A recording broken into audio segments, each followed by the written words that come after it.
Hello, everybody, and welcome to Plaid Stallion's Toy Ventures. I am Brian, and it's a beautiful, lazy summer Saturday afternoon for me. And I thought it would be kind of fun to go through my collection of vintage toy store flyers. I've been collecting these for well over 25 years, and I've picked up a few doozies.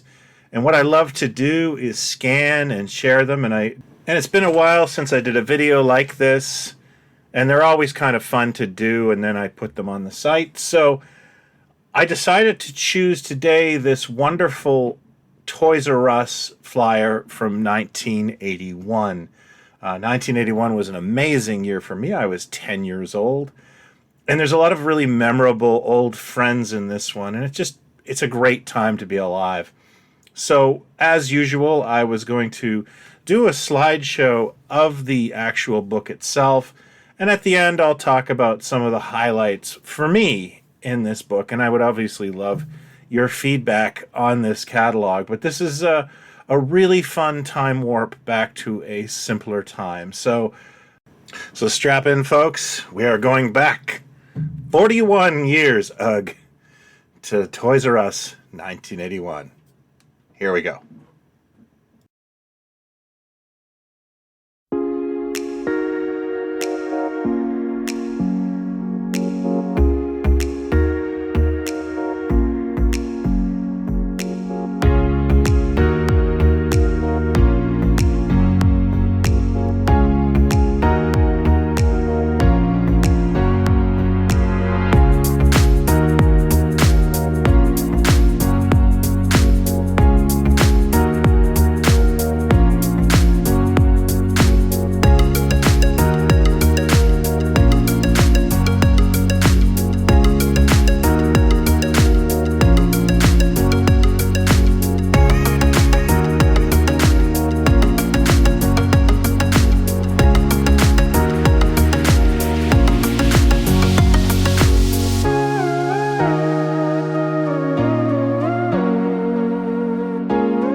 So the first thing I really want to talk about in this Toys R Us catalog is the appearance of the Mego World's Greatest Superheroes, which were still selling in 1981. That's a pretty amazing run, considering they started in 1973.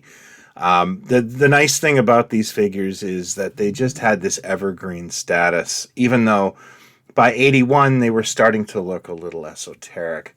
I still would have actively bought Mego Superheroes at that time, but I could not find anything other than Spider-Man and Hulk in my neck of the woods. And to be honest with you, the U.S. assortment by that point was limited to 7 figures. That was Spider-Man and Hulk, Superman and Batman, Robin, Captain America, and Shazam. And I can tell you, I would have loved to have run into a Shazam as a kid. That's the only one out of that series that I didn't have, but it just wasn't in the cards.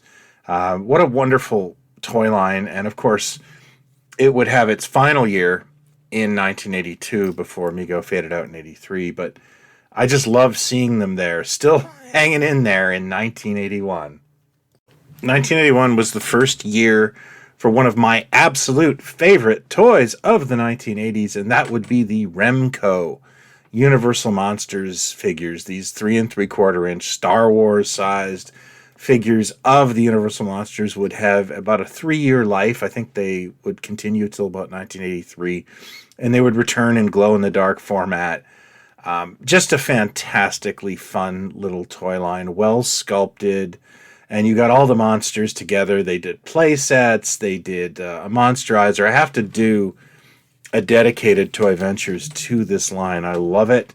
I actively collect it, and it's a really solid Universal Monsters toy line. And a decade later, in the 1990s, the Universal Monsters would kind of flip from being something marketed to children to something being marketed to us, adults. And I welcome both things, but I do love a good children's toy line based on these characters. I mean, I think I've said it a million times. I love a little clunk in my action figures, and these guys just embody that. I couldn't not discuss the Dukes of Hazzard, even though I'm not a big fan of the show.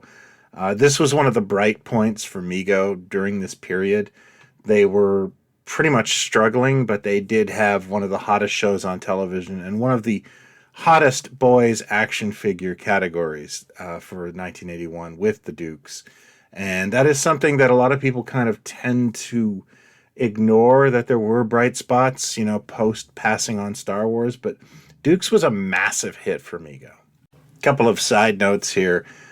I can't believe there was a Smokey and the Bandit 2 playset. Like, this blows my mind. It even has the elephant. I'd kind of forgotten Smokey and the Bandit 2 by this point in my life, but there it is, just reminding me that not only was this, really popular, but it got a toy, and I don't think I've ever actually seen this toy, but it clearly exists. Also, those Visible Man and Visible Woman kits used to give me the super creeps when I was like 5 or 6. Like, I couldn't walk by those model kits when I was a little kid. I'm sharing this now as part of therapy, and I hope I can find my tribe and other people that these creeped them out as a kid. Just a very quick plug that issue 7 of our magazine Toy Ventures, based on this show, is now available for pre-order, and we are offering subscriptions for the next 3 issues of Toy Ventures magazine. If you're tired of ordering issues at a time, subscribing to our magazine will guarantee that you get the pre-order premium bonus cereal prize every time.